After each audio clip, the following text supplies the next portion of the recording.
یہ کنونس کریں گے, یہ کنونس کرنے کی کوشش کریں گے. ڈاکٹر صاحب ایک تو یہ اس شائعے کی جو یہ کوشش ہے پی ڈی ایم کو ریوائیو کرنے کی, کیونکہ ترین صاحب کے حوالے سے بہت ساری باتیں میں نے فواد چودھری صاحب سے کر لی ہیں, مجھے لگتا ہے وہ موقف اوور لیپ ہو جائے گا, اس لیے میں اسپیسیفکلی آپ سے اسی سے حوالے سے بات کروں گی. پی ڈی ایم کے جو یہ شائعہ ہے اس میں شہباز شریف صاحب اس دفعہ پہل کر رہے ہیں, وہ اس دفعہ کانٹیکسٹ کر رہے ہیں, وہ اس دفعہ اپروچ کر رہے ہیں, مختلف ہوگا یا ٹھیک ہے ویسے ہی اسی طرح ڈیل کریں گے جیسے پہلے کیا؟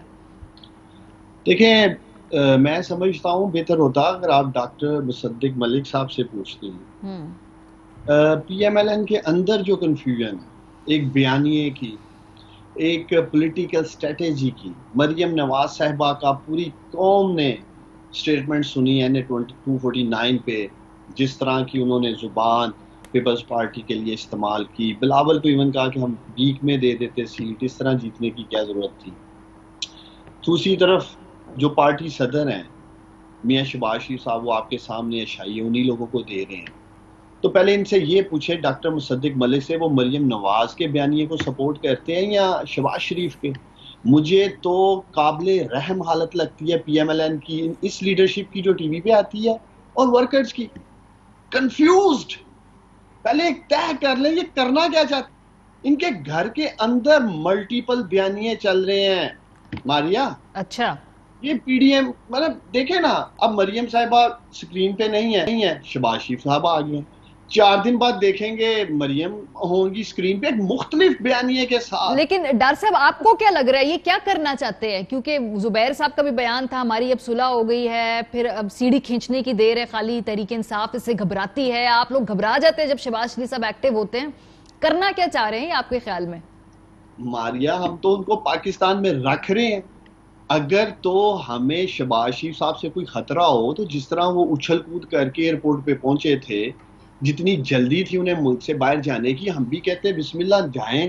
اگر ہمیں کسی قسم کا خوف ہوتا, ہم تو ان کو روکنے والوں میں سے ہیں. اگر یہ بیانیاں لے کے آتے ہیں پبلک میں کہ جی بڑا خوف ہے شہباز شریف صاحب کا, ہمیں کس بات کا خوف ہوگا؟ تو میں یہ ڈاکٹر مصدق ملک صاحب کو کہوں گا کہ بات کریں اپنی لیڈرشپ سے کہ ہم نے کس کے بیانیے کے پیچھے کھڑے ہونا ہے, کس کے بیانیے کے ساتھ چلنا ہے. جب ان کے گھر میں کنفیوژن ہے تو باہر تو کنفیوژن ہوگی. اور پی ڈی ایم دم توڑ چکی ہے آپ کے پروگرام میں, فاتحہ کرا چکے ہیں. NA 249 میں مجھے لگتا ہے اس کی فاتحہ پڑھی جا چکی ہے. فاتحہ از دا رائٹ ورڈ, میں جو ڈھونڈ رہی تھی وہ فاتحہ لفظ ہے. ہاں جی. ہاں تو وہ ڈاکٹر صاحب جو ہے میرے بھائی, یہ تھوڑے مقصد الفاظ ابھی ڈاکٹر صاحب آپ کو کلیئر کر دیں گے کس کا بیانیہ ہے, مریم صاحبہ کا, شہباز صاحب کا, یہ دونوں ایک ہی بیانی. ڈاکٹر صاحب کنفیوژن کلیئر کر دیں ذرا ڈاکٹر صاحب کی, پھر میں مظہر صاحب سے پوچھوں گی ان کو کیا سمجھ میں آتی کیا بیانی ہے. جی میں بالکل کلیئر کیے دیتا ہوں. پہلے تو انہوں نے کہا کہ ہمیں شہباز صاحب سے کوئی خطرہ نہیں, ان کو نواز صاحب سے کوئی خطرہ تھا. جب آپ نے اپنے دل پہ ہاتھ رکھ کے کابینہ کی میٹنگ میں کھڑے ہو کے وزیر اعظم نے کہا تھا کہ میں نے اپنی پوری, یعنی ایک وزیر اعظم جس کی حکومت ہے پنجاب نے, اس نے پوری پنجاب کی حکومت لگا دی. وہ وزیر آج بھی ہیں, بلکہ وہ جو چیک کرنے گئے تھے ایک کو تو انہوں نے مشیر لگا دیا صحت کا وفاقی حکومت میں. دوسری جو ہماری وزیر صاحبہ ہیں بہت اچھی ہیں, وہ ابھی تک وزیر ہیں, اور سیکرٹریز بھی وہی ہیں, اور ان کی پوری کابینہ بھی وہی ہے. اور وہ وزیر اعظم جو آپ کہتے ہیں کہ مجھے یہی نہیں پتا چل سکا کہ وہ بیمار ہیں یا نہیں ہیں, مجھے یہ بتائیں کہ ایسے وزیر اعظم جس کو کسی بھی وقت اگر اللہ رحم کرے ہمیں کسی جنگ کی صورتحال میں جانا پڑے, تو ایک نیوکلیئر ملک کا وزیر اعظم جو یہ نہیں سارے ملک کی ایڈمنسٹریشن لگا کے پتہ کر سکتے کہ ایک شخص بیمار ہے یا نہیں, اور ان کا فیصلہ کرنے کے بعد میں بھاگتے ہیں الٹے پیروں کہ نہیں بھائی وہ غلطی ہو گئی, وہ رپورٹیں فج ہو گئیں. جیل میں رکھا ہوا ہے نواز شریف صاحب کو, رپورٹیں فج کس نے کی؟ پھر انہوں نے کی ہیں. تو ان سے آج پوچھیں کہ ان کو کوئی خوف یہ تو میں پوچھوں گی, یہ بیانی والا کلیریفائی کر دے, وہ تو میں ان سے پوچھوں گی, یہ بیانی والی بات کلیریفائی کر دے. پھر چلیے ایک ایک کر کے چلتے ہیں بھائی. یہ میرا مزہ, ہمیں بھی مزہ آتا ہے ان کے ساتھ. ڈار صاحب آتے تو خوشی ہوتی ہے, دل کرتا ہے کہ ذرا بات لمبی ہو. دوسری جو بات ہے, میں نے آپ کو پہلے ڈسٹنکشن بتائی کہ ایک رول ہے. ایو بات تو ڈار صاحب بات تو کر لینے دو یار. آپ نے خود مجھے سوال پوچھے ہیں, آپ نے خود مجھے کہا جواب دو, میں دینے لگا ہوں تو آپ نے کاٹنا شروع کر دیا. ہم نے نہیں چھوڑنا, میرا ٹائم بھی آئی ڈاکٹر صاحب کو دینا. اچھا ڈار صاحب ایگزیکٹلی. ہمارا تو آپس کا اتنا بھائی چارہ ہے کہ ہم ٹائم ایکسچینج کرتے ہی رہتے ہیں، تو تھوڑا دیں نا ٹائم، پھر درمیان میں بات تو نہ کاٹیں۔ اچھا جی، دوسری بات یہ میں نے آپ کو پہلے بتایا ہے کہ شہباز شریف صاحب کا رول ہے نیشنل اسمبلی میں لیڈر آف دی اپوزیشن کا۔ تو انہوں نے تمام اپوزیشن پارٹیز کو سب کو بلایا ہے تاکہ وہ اپنا رول جو ہے اس کو ادا کر سکیں۔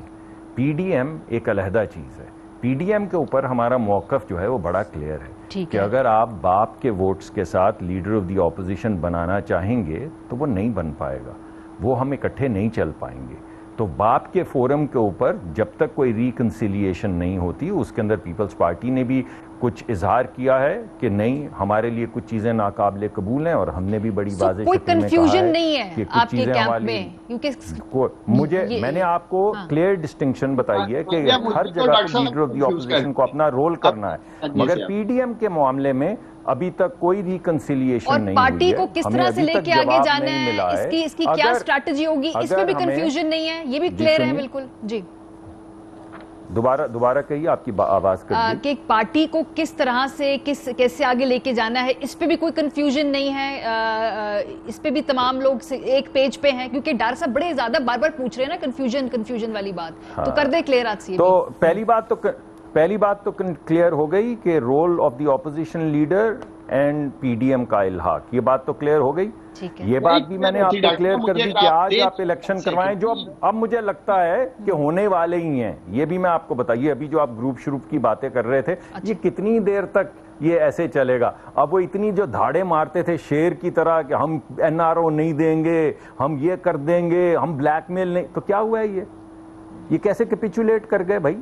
کیسے انہوں نے کہہ دیا کہ نہیں، اب تمہارے ایس ایچ او نہیں ہٹائیں گے، اب تمہاری مرضی کا پٹواری لگائیں گے، اب تمہیں پیسے بھی دیں گے۔ وہ وزیر اعظم تو کہتے تھے پیسے دینا، ڈیولپمنٹ فنڈز نہیں دیں گے ہمیں، یہ تو فنڈ والی بات تو کلیئر کر گئے۔ یہ ڈار صاحب آپ لوگ کیوں ناراض کر رہے ہیں سب کو؟ کراچی میں بھی، سندھ میں بھی ناراض کیا ہوا ہے، بلوچستان میں ناراض کیا ہوا ہے، پنجاب میں لوگ ناراض ہیں، یہ کیا ہو رہا ہے آپ کی اپنی پارٹی میں؟ لوگوں کو کیسے آپ ناراض کر لیتے ہیں اتنی اکراس دا بورڈ؟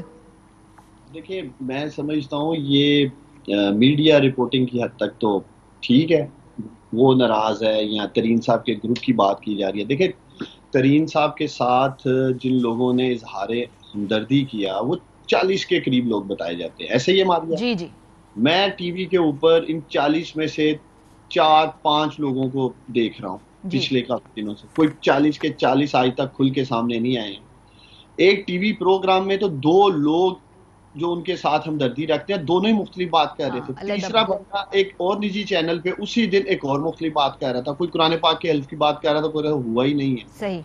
تو مقصد یہ ہے کہ آپ کے سامنے ان کے اپنے ایک ڈیفرنٹ بیانات سامنے آ رہے ہیں۔ تو 3-4 لوگ جو سامنے آئے، کھل کر سامنے آئے، 1-2 ان میں سے جنہوں نے سخت زبان استعمال کی، ٹھیک ہے، میں نہیں سمجھتا 1-2 لوگ جس طرح بات کر رہے تھے، آپ یہ کہیں کہ 40 کے 40 ہی وہ سب کچھ چاہ رہے ہیں، یا ان کی سوچ یا ان کا ایکشن بھی وہ، یہ زیادتی ہوئی۔